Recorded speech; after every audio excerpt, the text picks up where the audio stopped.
Good morning. This is the April 22nd Earth Day meeting of the Senate Finance Committee. We have Senator Hurd's Omnibus Legacy appropriation bill before us today.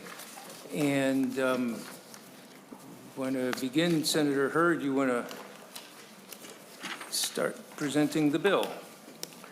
Thank you, Mr. Chair. Member Senate File 2865 is our 2025 Legacy Omnibus Bill. This is a result of the 2008 Constitutional Amendment, Legacy Amendment, that was passed by our legislature here, but to the voters of Minnesota with 77% of the voters supporting this amendment. And here we are today hearing the bill for this year.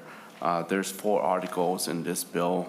The article for outdoor heritage fund, the clean water fund, the park control fund, and the arts and culture funds. And I, for better time consideration, I'd like to pass this time to Mr. Mueller to explain to us in detail what's in those articles, and I'll stand by for question afterward.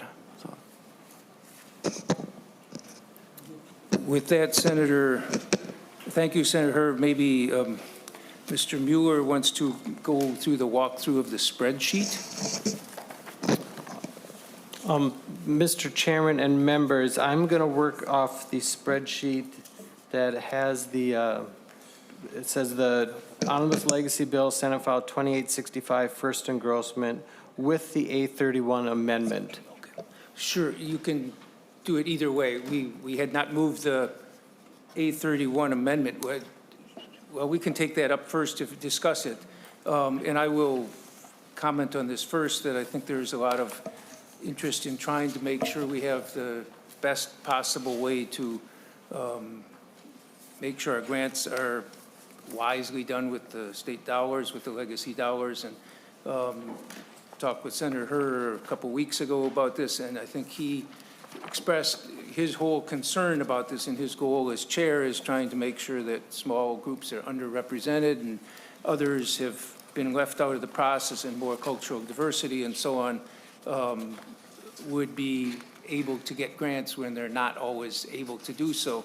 And that the groups that have the most capacity to lobby, the most capacity to get the grants have traditionally been getting more than lots of others. And so he, I think working with you and Mr. Stanley, also were from nonpartisan research, we're trying to come up with a way of making sure this happened. And so, I mean, the package that's in the A31, which you can go through in just a minute, was attempt to try and focus on that. And I think you came up with grants that were under, well, you can explain, under 300,000, and with the groups that didn't have the capacity to fight themselves for it. And I see in the A31 on page 15, prioritizing organizations from communities whose culture and heritage have been historically underrepresented or have struggled to access culture and heritage resources in the past, including but not limited to, and then listing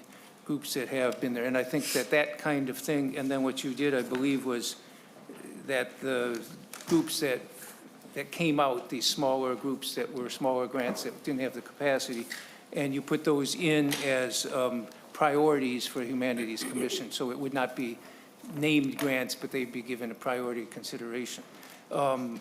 With that, maybe if Senator Hurd wants to comment on this, otherwise maybe just go through the spreadsheet, whatever your preference is, Senator Hurd. Mr. Chair, I think let's go through the spreadsheet, and I can stand in question of it. I just want to add that over the course of this session, we listened to 51 legacy bill, and so very much all the 51 are listed in the amendment itself, and also those that may not be named in here still have opportunity to apply through competitive grant. So I'll have Mr. Mueller go and talk about the detailed amendment. So, Mr. Mueller, you said, you point out there are two spreadsheets, so you're going to go through the one with the A31, and Senator Murphy, would you offer the A31 amendment, so we have it in front of us, if so? I'll move the A31.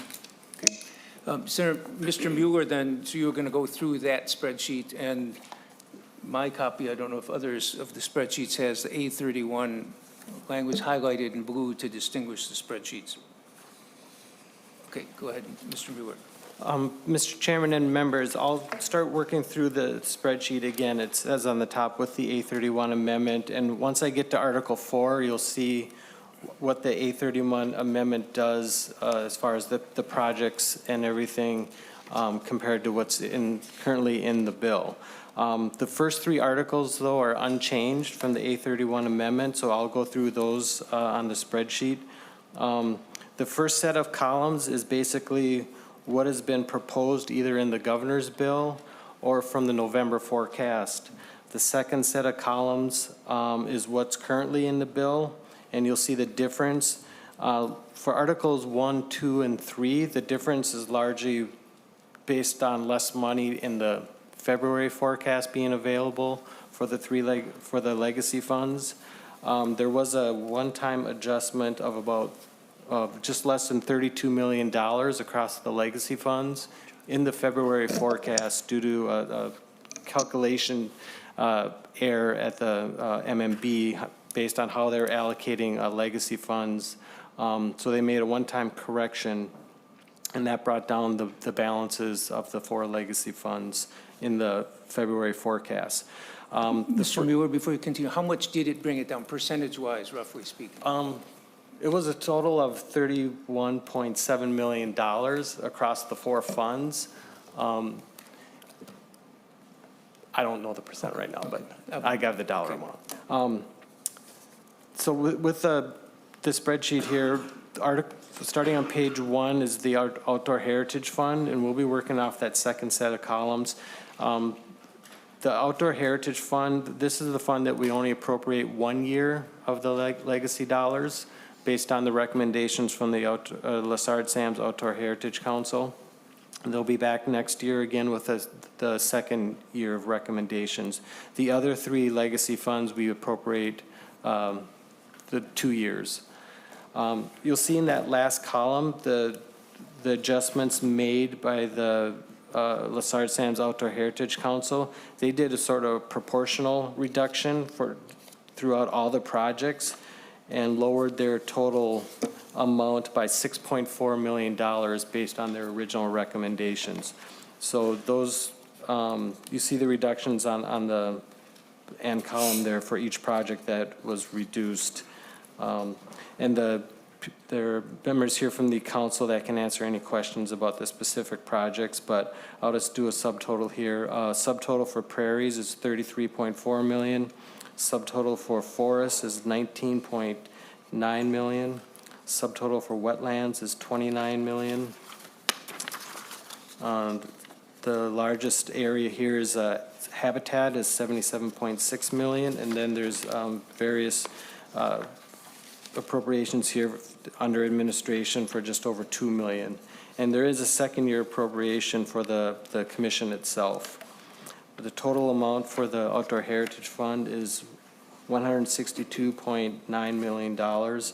And again, there'll be a recommendation for a second year coming next year.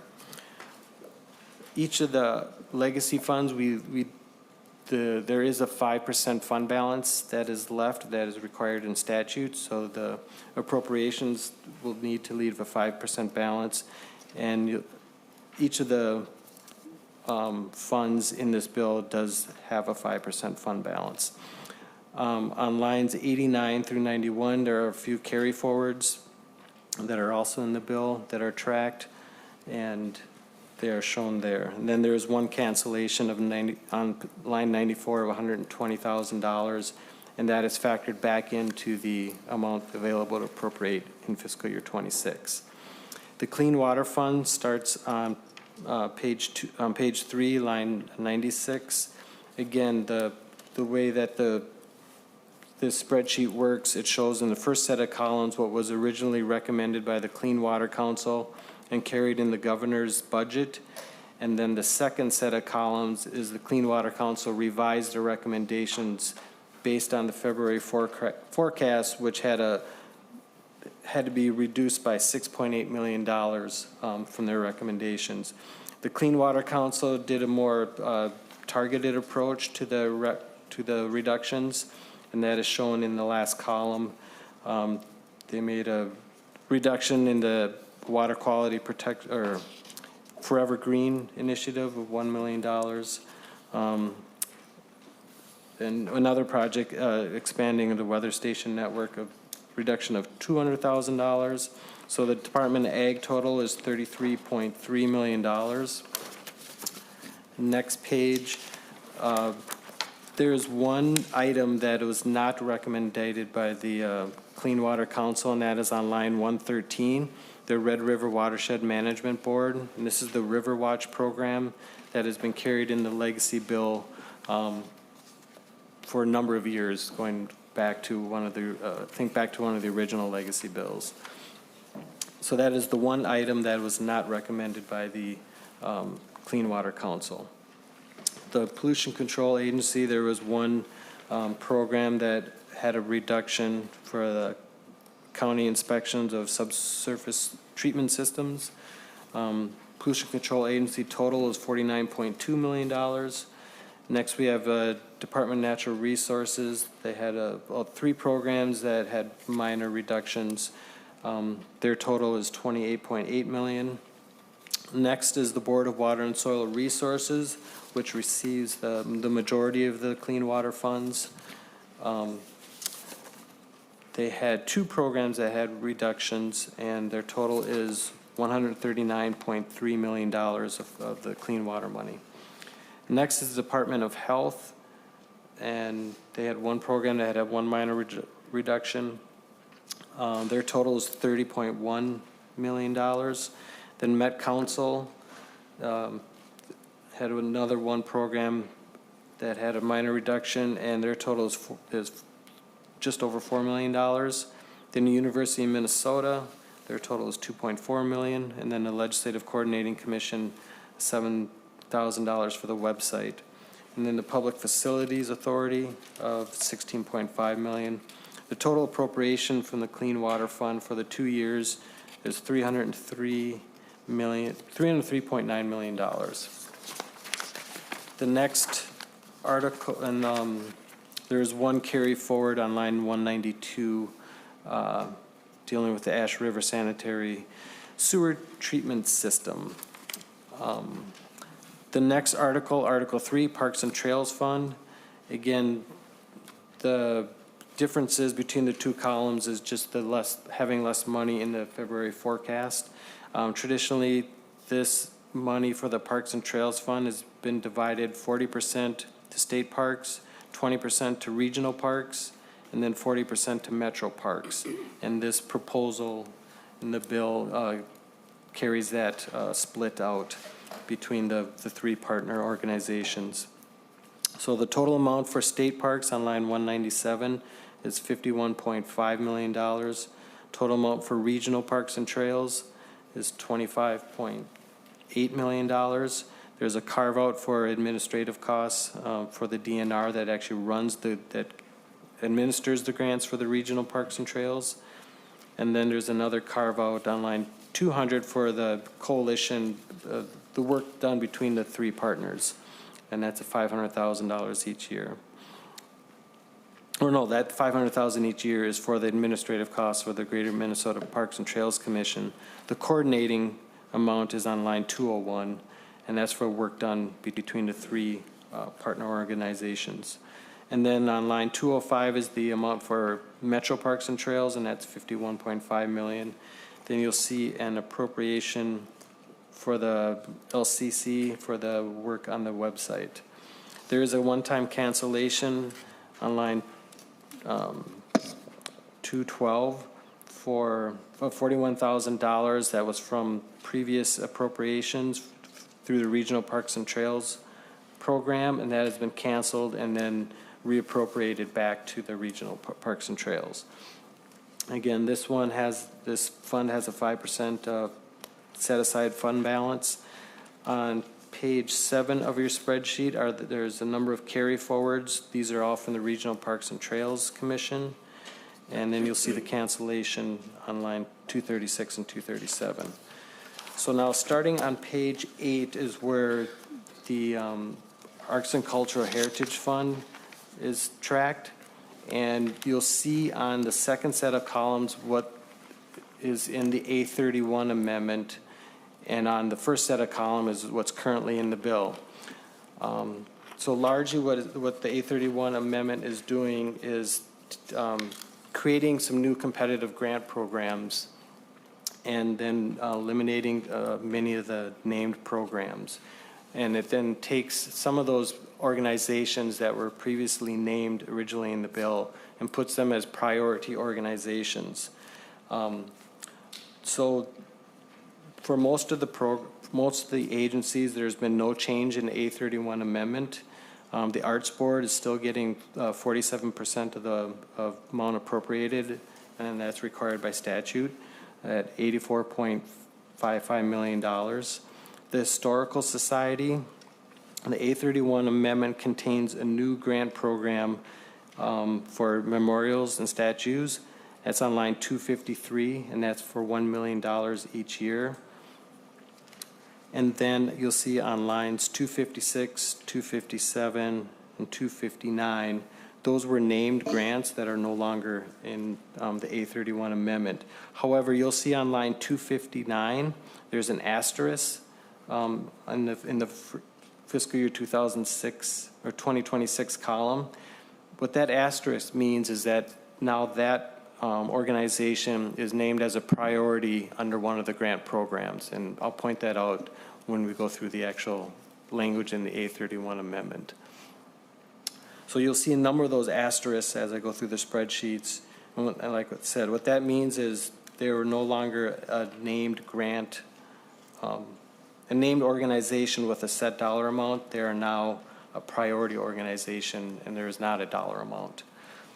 So the one named grant still in the bill is on line 258, and this is for the Special Guerrilla Units, Veterans and Families, and that's a program that was funded in the current biennium at the Historical Society and is continued on for $125,000 each year in the A31 amendment.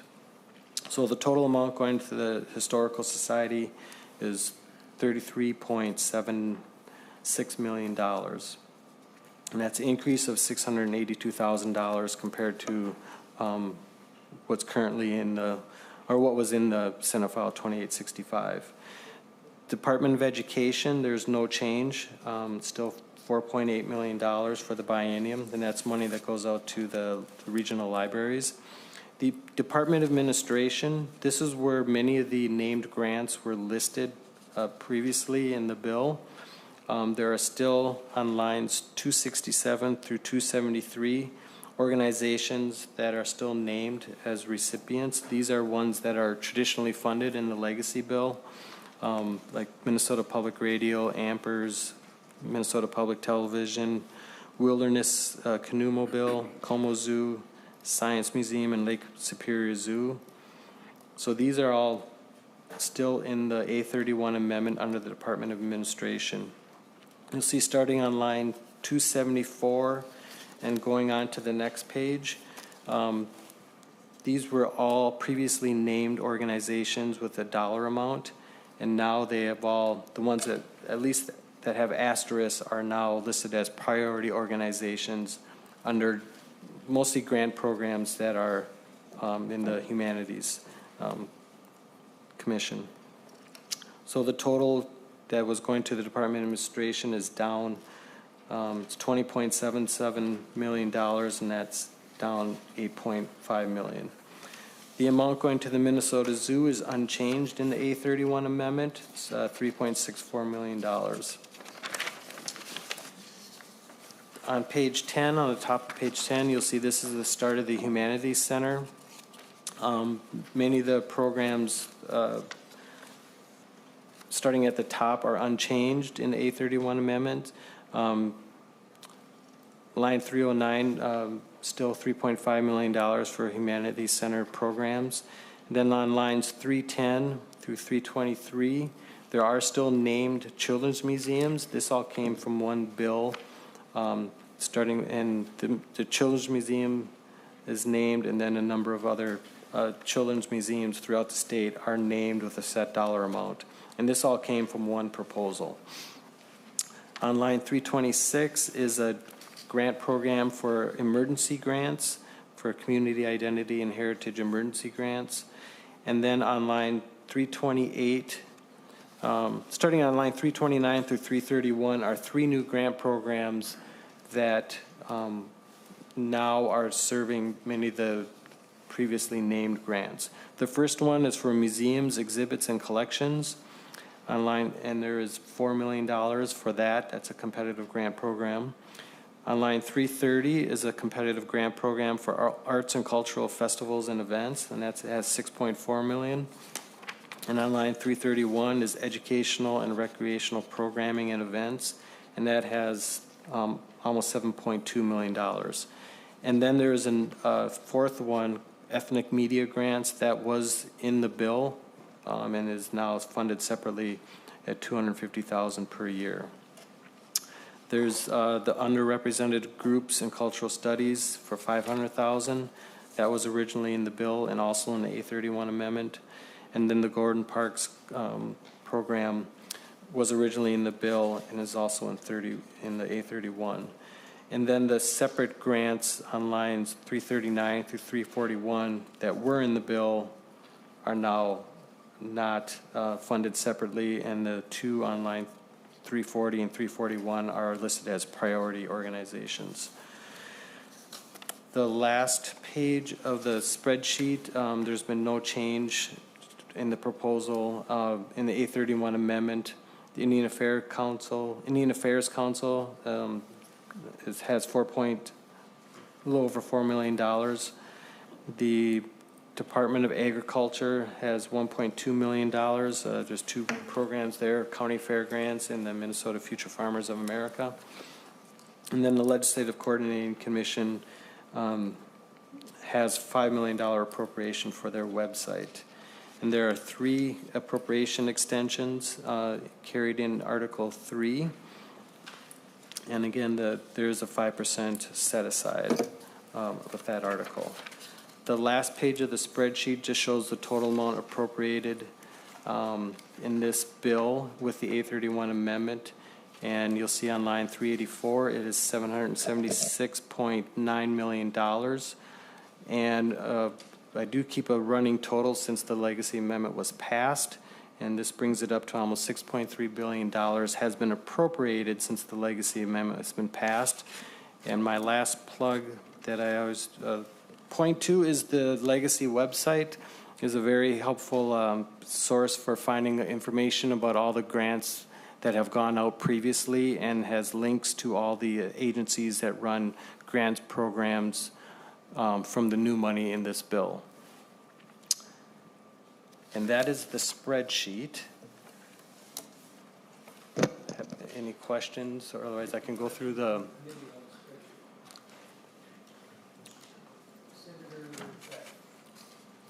Senator Pratt, I'm sorry. Thank you. Mr. Chair and Mr. Mueller, thank you for walking through this. I understand the move to competitive grants. As I understand it, it brings us more in line with what's happening across the street and how they're approaching the legacy bill. My concern is that as we name projects as priority, that it's really kind of a difference without a distinction. We're basically directing those agencies to do those projects named as priorities. So what I want to understand, and what I'm not picking up on the spreadsheet, Mr. Mueller, is can you tell me how much? So if I go back, wait a minute. I'm sorry, I lost my spot. So if I go back to lines, what, 2, I think it's under 266 on down. We go from 16 million in or 17 million in FY '26 down to 9.3 million. We basically zeroed out all of those priority projects. Can you tell me how much those priority projects would be and how much is left for the truly competitive grants? Mr. Chairman and Senator Pratt, I can tell you, originally in the bill, there was about $10.9 million of named appropriations that didn't include the ones on lines, 267 through 273 that are usually considered sort of traditional grants. So there was about $10.9 million of other named organizations. And now in the bill, there is just 250,000. So there's about $10.7 million that has been rolled into the competitive grant programs. And there was already $9.8 million of competitive grants. So now there's about a total of $20.5 million of competitive grant programs. The question about when they're named as a priority, there is no set dollar amount, even though they were previously in the bill with a dollar amount. Now that they're listed as a priority organization, it'll be up to the agency operating those grant programs to determine what dollar amount those organizations would be receiving if they receive a grant.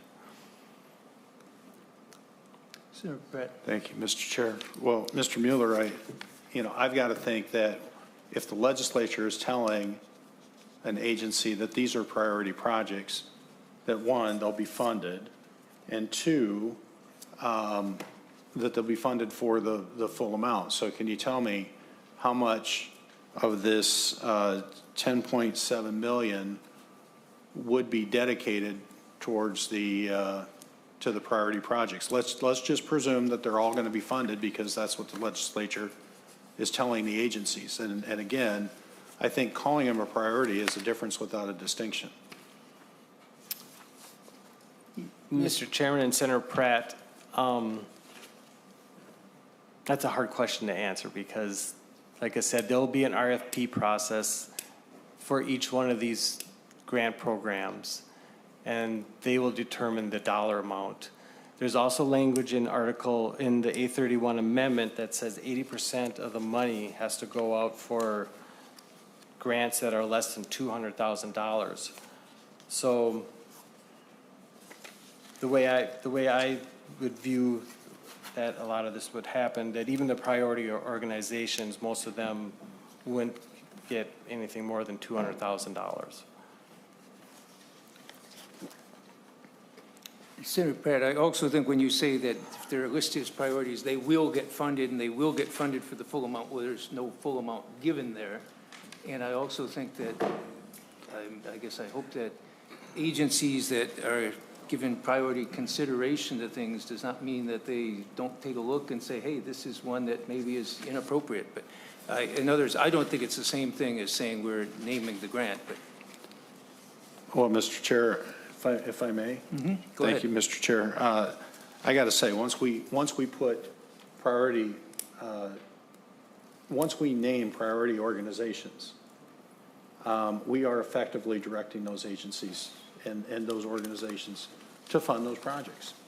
And, we can play around with what it means. They're not competitive grants. They're earmarks that we're just trying to gloss over. And I would be surprised if some of these weren't funded for the full amount on the request that's in the original title prior to, or in the original spreadsheet prior to. I just haven't gone through and been able to add up what those mean. But what it means is that there's very little for other organizations. There's no mention of a 50th anniversary commemoration for the end of the Vietnam War. There's no mention of You know, we funded a number of 50-year community celebrations, but left out the Lao, Cambodian, and Vietnamese from that funding. These competitive grants are not competitive. Once we name an organization, they're going to get funded. And I see some of the, I see some of the directors in the audience today. And I would suspect that every one of these, they won't go against the legislative intent. They'll say, well, the legislature told us to give them priority. We're going to fund these, and we're going to fund them for the amount that they requested. The amounts might go up, quite honestly, Mr. Chair. And that's even a bigger concern, right? If I were to take, the Bonka Museum at 132 million, what's to keep them from coming in at 200 million? But their priority, and we're going to fund that. I think this puts this legacy bill in almost a worse situation than it was before, because at least we could talk about the individual projects and how they've been limited. But what's missing, I think, is what's really disturbing to me as well.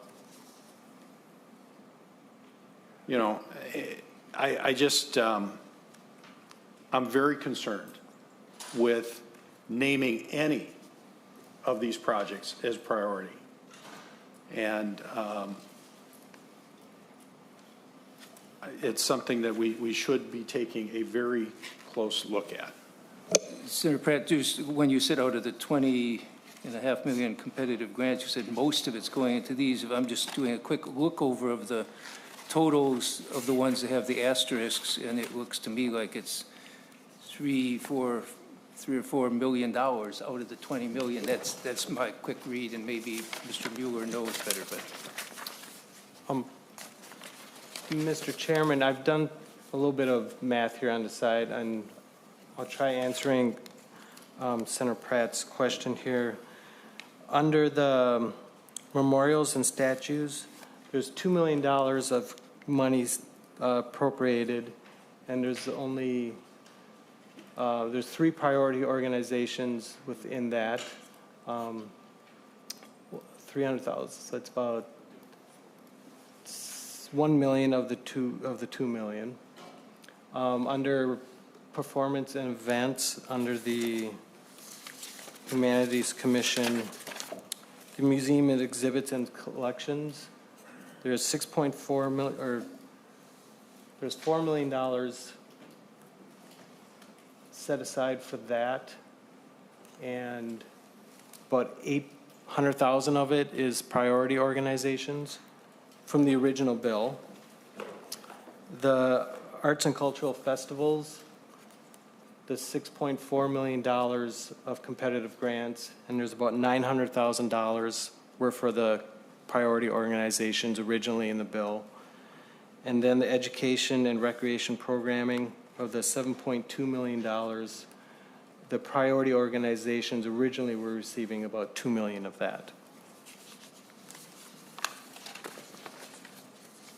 Senator Pratt. Thank you, Mr. Chair. So, Mr. Chair, can you tell me why we've designated some as priority and some as not? Senator Herr and then Mr. Mueller, yeah. Yes, Mr. Chair and Senator Pratt, those who are named as priority are the bill that has been heard in committee, and originally the bill itself, not the amendment has the priority listing, but the original language had designation directly to them. So to be more transparent and accountable for this community, we group it up as competitive grant. And let me answer Senator Pratt's question earlier about that is a guarantee that those who are named as priority will get the dollar that they asked for. That's not necessary 100% accurate. I can have agency here to testify too. I would say the agency that, even though we prior, and then this is from the past experience of competitive grant with project that's been listed prior to my being chair of the committee is that group that even though we listed and they're not ready, their management experience is not up to par with the request that they made. The agency will work with them, and we'll work with them for the next year appropriation. Perhaps it come back to legislation, perhaps not, but they are working to help the agency so that the application is more robust or strengthened in order for them to get the grant. But it's not a set deal where they list a priority and we're going to give them the money. They will go through some evaluation. Being that they're here to testify and we honor and respect their testimony well, so that it's worthwhile for them to come and present their bill. I also want to take this moment to clarify one of the points that Senator Pratt made about the 50-year celebration, that some group has been segregated or take out. That's not true. That's a misinformation. The History Center, if they're here in the background, they can come and testify that all ethnic minority of Southeast Asian received them. I think they have given me a list of 12 or more agency, and all those are very, very diverse of the ethnic minority of Southeast Asia, and including LGBT, and most of the nonprofit that received the grant are women-run as well. So I did ask the History Center in my community, and they have shown that it's appropriate. Last year, our appropriation did go to all group that are needed for the 50-year celebration. And 50-year celebration is the appropriation last year, not this year, because if you appropriate this year, it'll go over to 2026. So just want to clarify that. And Senator Herr, on that point, you didn't have any in the original bill, you didn't have any 50th anniversary things for any of the groups, because again, as you said, they gave the money last year. The Humanities, was it Humanities Commission, was it that one? Part of it's humanity, the other is the History Center. Okay. Yep. And also, Senator Pratt, I mean, my rough math from what Mr. Mueller said is of the $20 million in competitive grants, less than a quarter of it, 4.7 ballpark, was the only ones that were given priorities. I mean, 3/4 or more of the money is not anybody mentioned. Senator Pratt. Well, thank you, Mr. Chair. And let me just reiterate that I don't believe any of these should be listed as priority. If we're going to have a competitive grant program, and if we think that there's really going to be scrutiny, these should be able to stand on their own. The question that I had asked is, why did we name some a priority, and that wasn't addressed, right? We talked about the process, we talked about the bill hearings, but we didn't talk about why we named certain ones. And if we want to talk about, yes, we gave $150,000 to get the 50th commemoration up. Senator Pappas had a bill for an additional $150,000 to the Humanities Center to finish that project. That bill, I don't believe, was heard nor included in the bill. And I can't think of, when we start thinking of all of the American veterans and the Southeast Asian veterans that have fought side by side, I can't imagine a more economic use of those funds. When I go and I talk to these veterans, whether it's out at Fort Snelling or Holman Field, and it's the Southeast Asian veterans, or I'm at my local VFW and Legions, the one thing these Vietnam veterans say is, we just wanted to be recognized, we just wanted to thank you, because they were treated so badly coming home from the war. And we can't even appropriate $150,000, we can't name them as a priority in any of these. We can't even get a bill hearing on that. I find that shameful. But I would like to know again, Mr. Chair, how did we determine and why did we name some priority and not priority? Mr. Mueller, and then, go ahead. Mr. Chairman and Senator Pratt, it's spun off from what was originally in the bill. The organizations that generally were in the bill for less than $300,000 were not a local unit of government or were not part of a larger organizations were listed as priority organizations. Senator, any more comment on that? If not, Senator Howe, I believe, had some comments. Senator Howe? Well, thank you, Mr. Chair. And you know, I think this A31 is a step in the right direction, but I still have problems that we name certain outfits that get, still get grants. I think all the grants should be competitive. And I will go down a similar road, but I won't belabor the point of Senator Pratt. But, you know, when we try to balance this in equal process, and I look at it as a scale, and we're going to try to make this an even, fair process, and then automatically, right away, we put the thumb on the scale and said, these projects are priority. And I think that is a mistake. I think that all these outfits, all these grants should go on an equal level, equal playing field, and let the folks establish who deserves the grant and who doesn't deserve the grant. Because we've just now, through this bill, as a step in the right direction, and then we automatically put a thumb on the scale and say, yeah, but these guys get priority.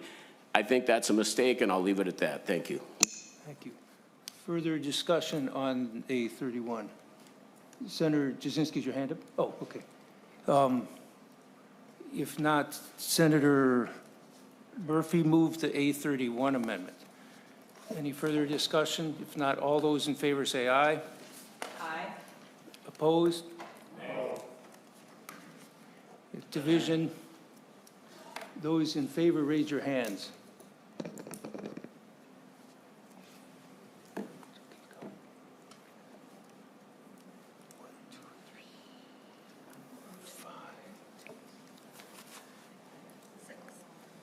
Five, okay, five. And six, okay, and those opposed?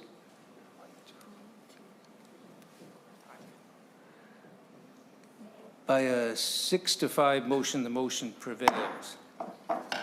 Further amendments or discussion of the bill? Senator Pratt.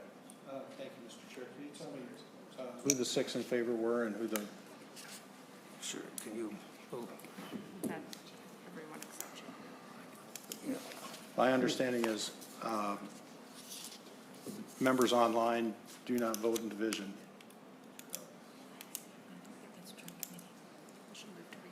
Okay.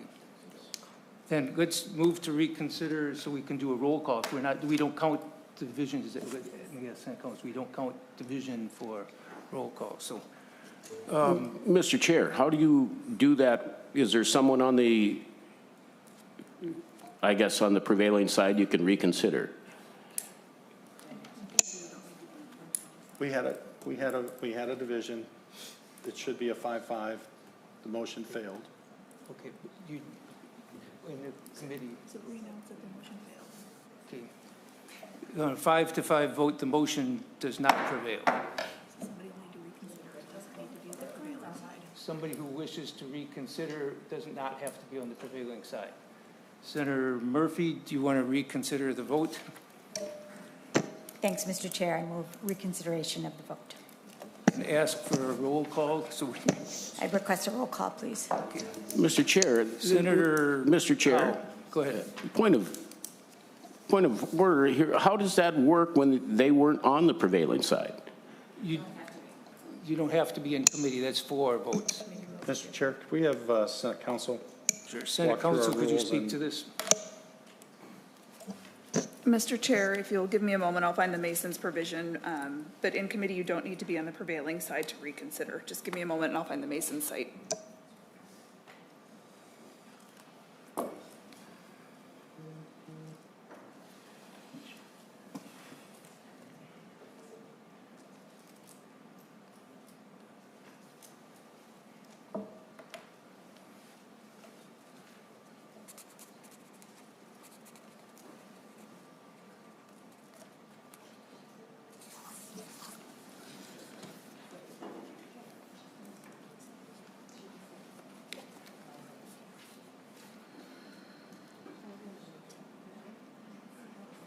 Mr. Chair, the Mason site is Mason's 640.2.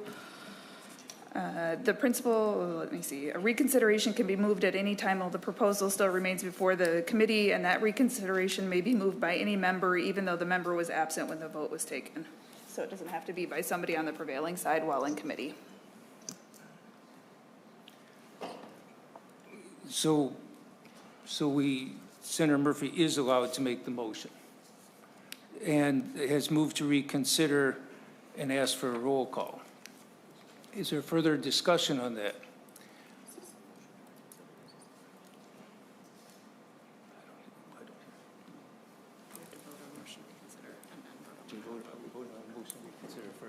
First, on the motion to reconsider, staff will take the roll on the motion to reconsider, not on the substance. Senator Marty? Aye. Senator Friends? Yes. Senator Pratt? No. Senator Champion? Aye. Senator Dames? No. Senator Draheim? No. Senator Howe? Senator Jasinski? No. Senator Mohammed? Aye. Senator Murphy? Yes. Senator Pappas? Yes. Senator Wickland? Yes.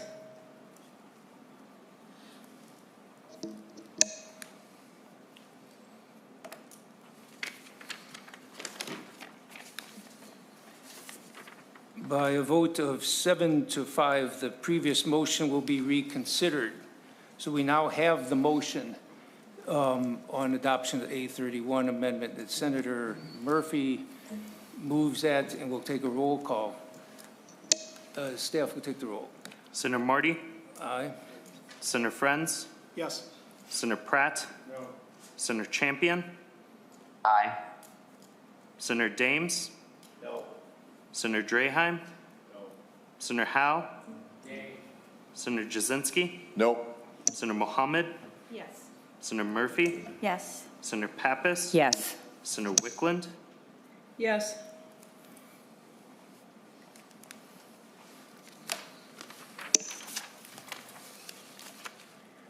On the motion to adopt the A31 amendment, there were 7 ayes and 5 nays, and the motion does prevail. Further amendments or further discussion? Senator Herr, I think you had some technical amendments as well? I believe I do. It's the A32 amendment. A32, is that in the packets? Yeah. It is in the packets. Mr. Mueller can explain the technical amendment. Mr. Mueller, you want to? Mr. Chairman and members, the A32 amendment is a technical amendment. On line 1.2, it adds the correct fiscal year to one of the appropriations in the Parks and Trails article. And then on line 1.4, this adds an effective date also to the cancellations that are in the Parks and Trails article. Senator Friends moves the A32 technical amendment. Is there any discussion? If not, all those in favor say aye. Opposed? Motion prevails. The other one's also technical, A35, and that's in the packets as well. Could you speak to that? Yeah, Mr. Chairman, the A35 amendment amends the A31 amendment, and there are a number of references in the A31 amendment that refer to how much a percentage of the admin can be used for the competitive grant programs. And this is just clarifying that notwithstanding Minnesota statute section 16B 9A subdivision 14, which is a section that the Finance Committee is well aware of, that sets the admin costs for the different grant programs at either 5 or 10%.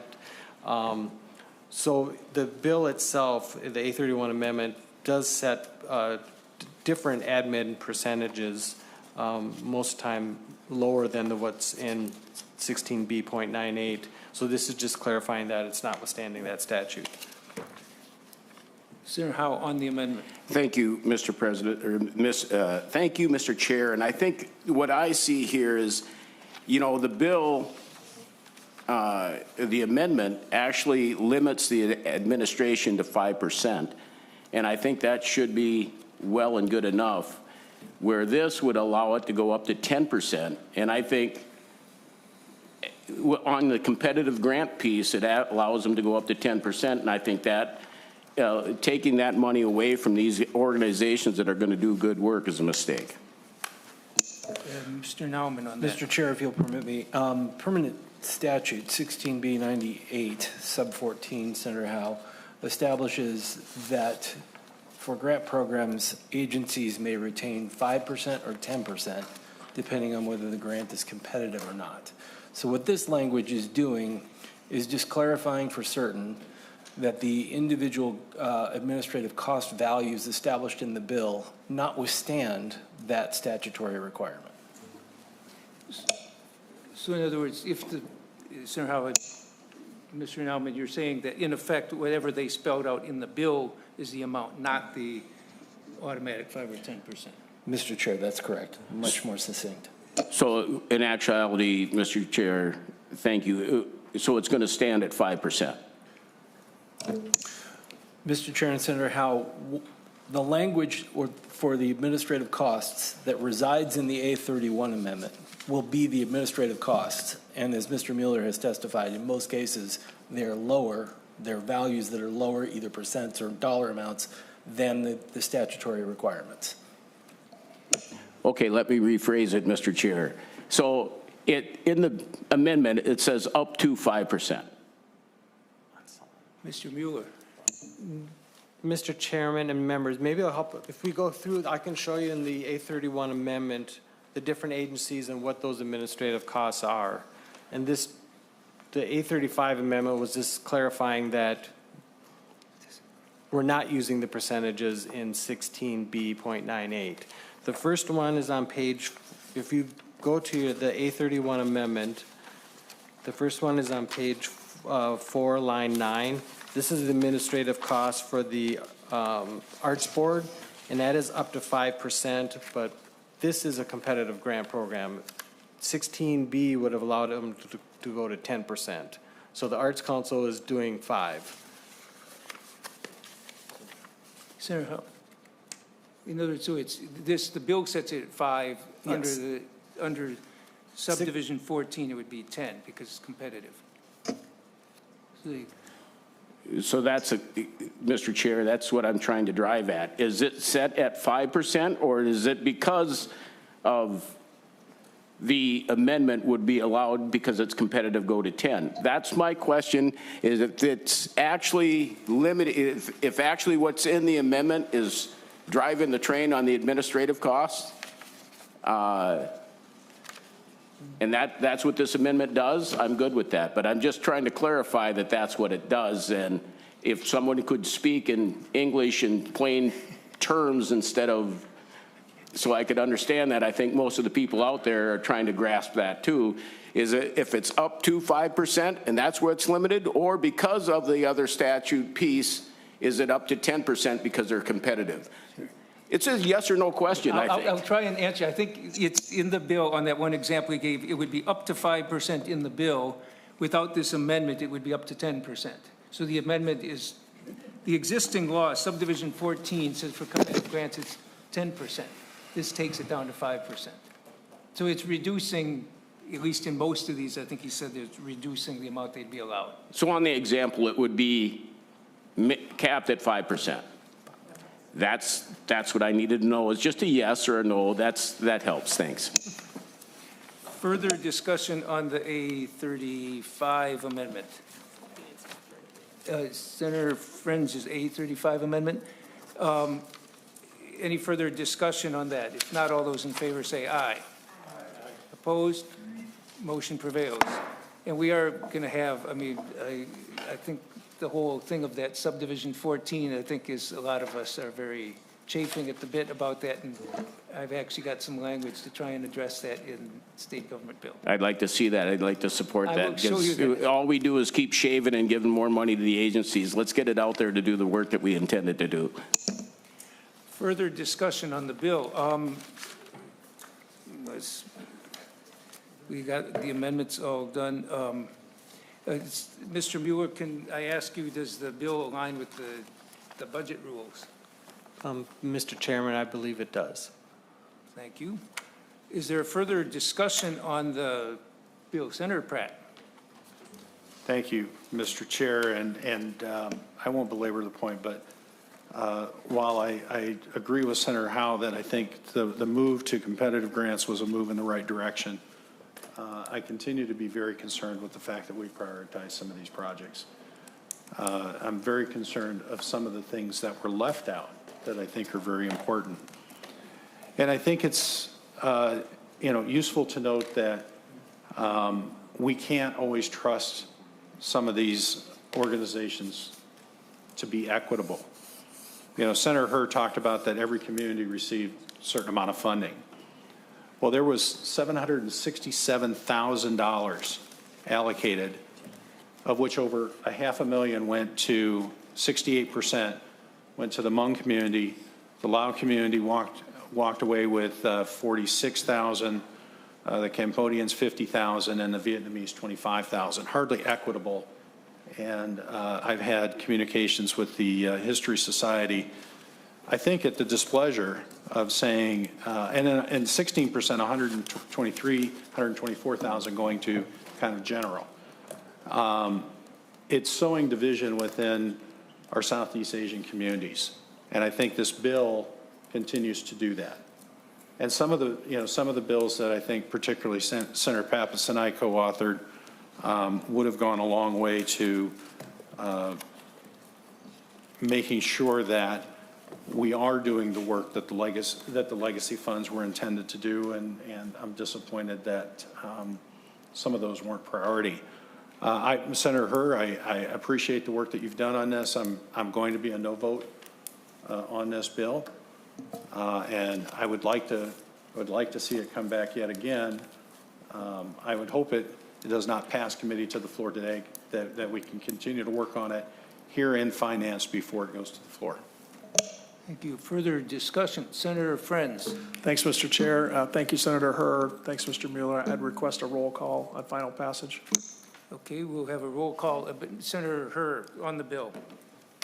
Well, thank you, Mr. Chair, for hearing this bill, and I appreciate the question from Senator Pratt, and seem to reiterate the division within our Southeast Asian community.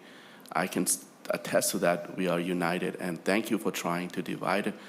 If you don't know the community well enough, continue to divide us, and we will be stronger together.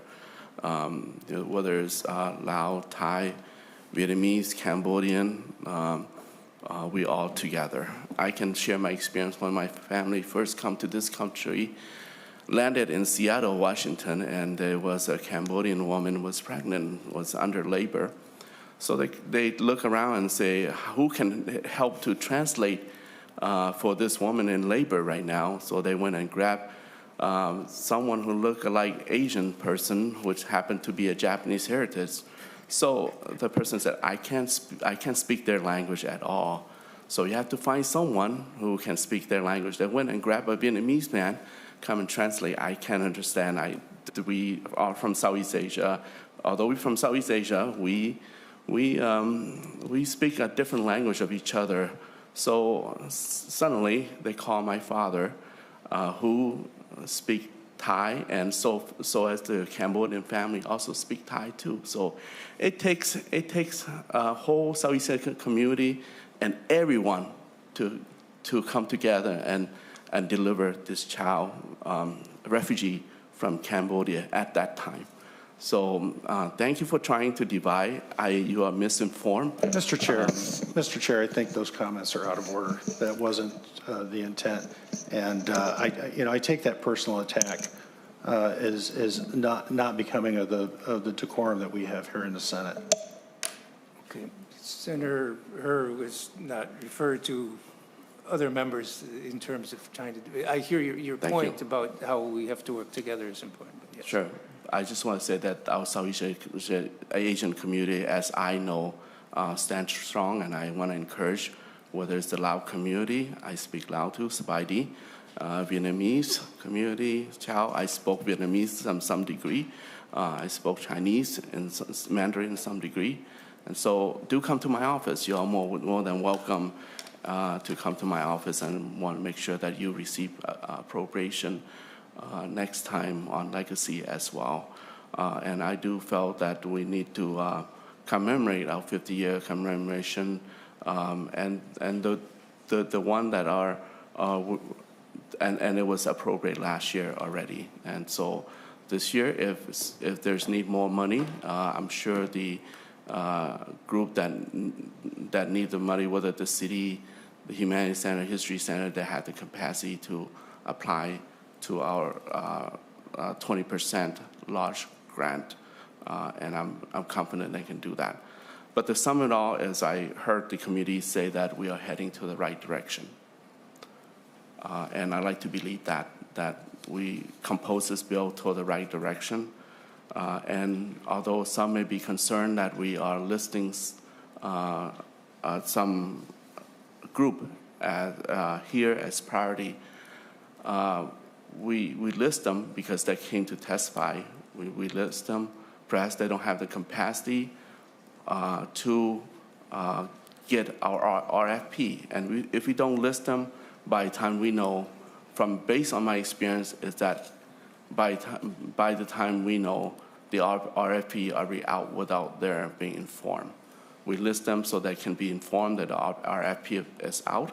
And based on my experience being here 10 years, a little bit more than 10 years, even though we list them, sometimes it went to a different agency that's not even here to testify.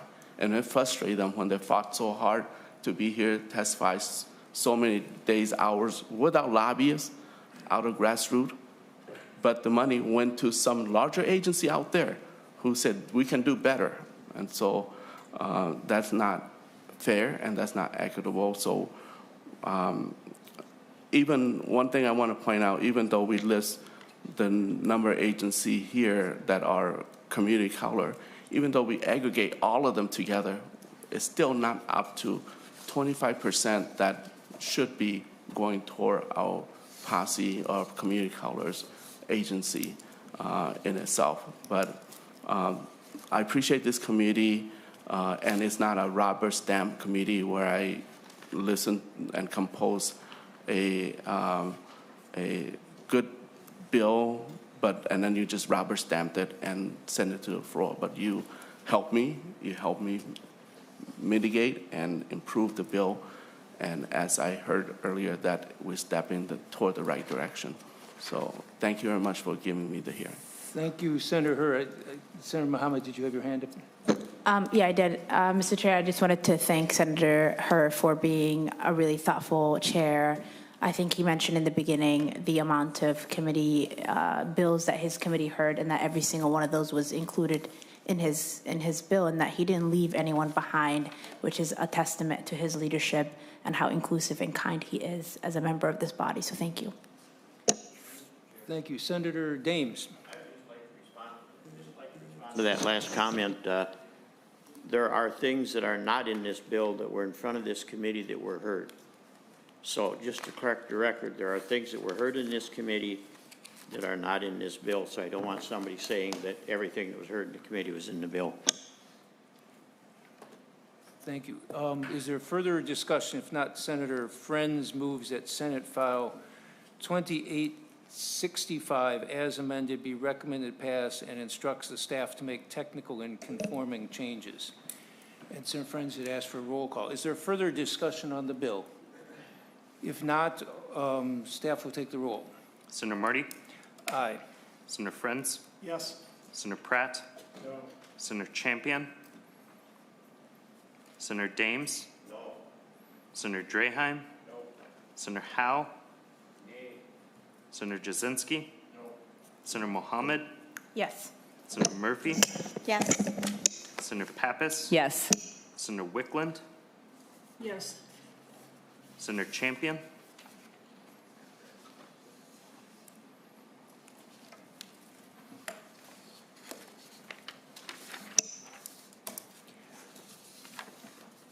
there being, on the passage of Senate File 2865 as amended, there being 6 ayes and 5 nays, so the motion does prevail.